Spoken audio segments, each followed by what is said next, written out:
എൻ്റെ പേര് ബിരിയാണി. പണ്ടൊക്കെ വലിയ ആഘോഷ ദിവസങ്ങളിലും കല്യാണത്തിനും വലിയ വീടുകളിലെ സൽക്കാരത്തിനും മാത്രം അണിയിച്ചൊരുക്കി ദമ്മിട്ട് വിളമ്പിയിരുന്ന എന്നെ ഇപ്പോൾ രാപ്പകൽ വ്യത്യാസമില്ലാതെ 365 ദിവസവും ആൾക്കാർ തേടി വന്ന് പ്ലേറ്റിലാക്കി.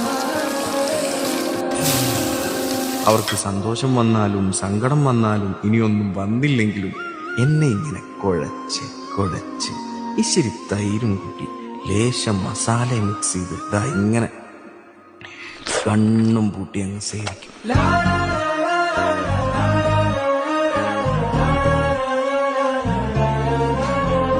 ശുഭം. പിന്നെ വേറെ ഒരു ലോകം.